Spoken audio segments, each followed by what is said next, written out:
আমি কইছিলাম হাসিনার বাসন নাই, পশ্চিম তারে ছাই দিয়া ধরবে। দেখেন হিউম্যান রাইটস ওয়াচ প্রতিবেদন দিছে প্রফেসর ইউনূসের কাছে, সেইখানে পুলিশদের নিজেদের ভাষ্যে প্রমাণ পাওয়া গেছে কতটা নৃশংস হত্যাযজ্ঞ চালানো হয়েছিল।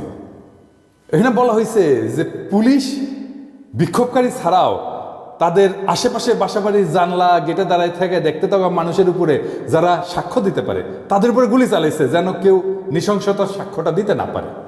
এই যে এখানে লেখা আছে, পুলিশই বলছে যে এই নৃশংসতা চালানোর নির্দেশ রাজনৈতিক নেতৃত্বের কাছ থেকে আসছিল।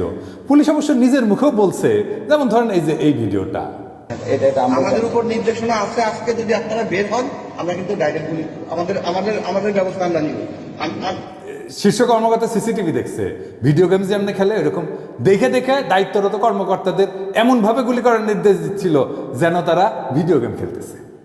পুলিশের গুলি করার নিয়ম পায়, সেখানে গুলি না করে শরীরের বিভিন্ন প্রধান অঙ্গ প্রত্যঙ্গে সিসার বুলেট ব্যবহার করে গুলি করছিল, শরীর লক্ষ্য কইরা।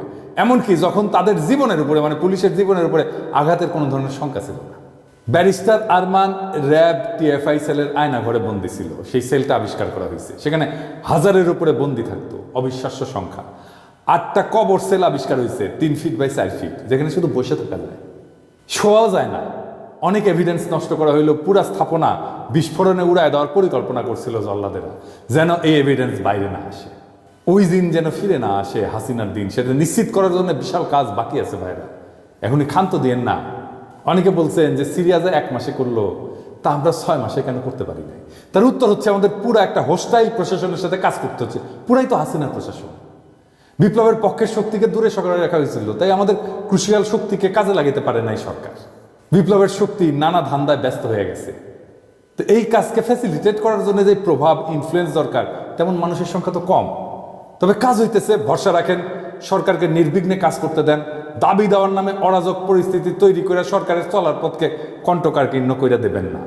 এই সরকার যেন বেশি দিন থাকতে না পারে, এটাই আওয়ামী প্ল্যান, এটা এজেন্সির প্ল্যান। এই এজেন্সিগুলোর উপরে কর্তৃত্ব স্থাপন করা যায় না এখনো তারা স্যাবোটাজ করে নানা জায়গায়।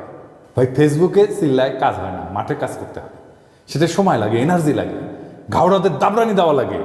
এই কাজ যারা করতে পারবেন না তারা হুদাই লাগেন না মানুষজনের পিছে।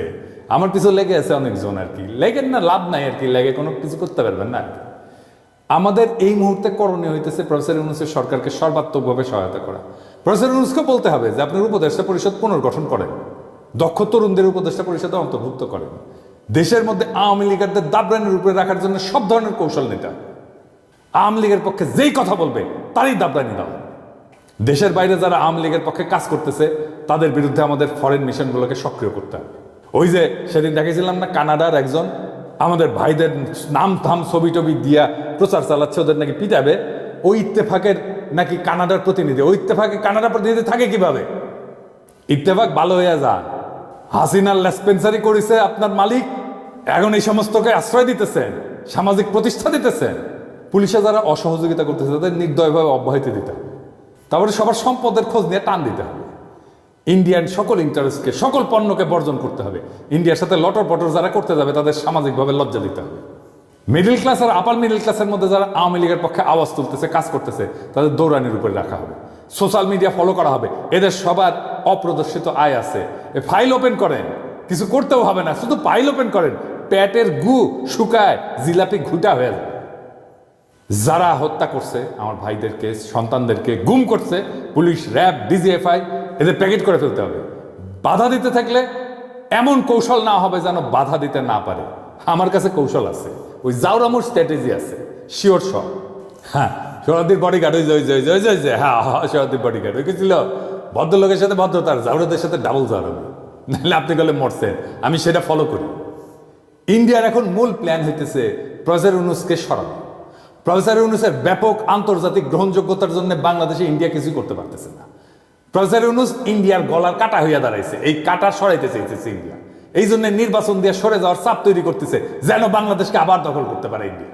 বাংলাদেশের রাজনৈতিক দলগুলো না বুঝা আওয়ামী লীগের সাথে আনন্দ চিত্তে ইন্ডিয়ান এই পরিকল্পনা বাস্তবায়নের জন্য কামলা দিয়ে দিতেছে। মনে রাখবেন, প্রফেসর ইউনূসের অকাল বিদায় মানে ইন্ডিয়ার পুনরায় বাংলাদেশের তালুকদারি বহাল। এই জন্যে ফেব্রুয়ারিতে আওয়ামী লীগ কঠোর আন্দোলনে যাবে বলছে, আর বিএনপি নাকি সরকারকে সঠিক পথে আনতে আন্দোলনে নামবে। কোন পথে গেছে সরকার? কোন বেপথে গেছে সরকার? সঠিক পথ মানে কি?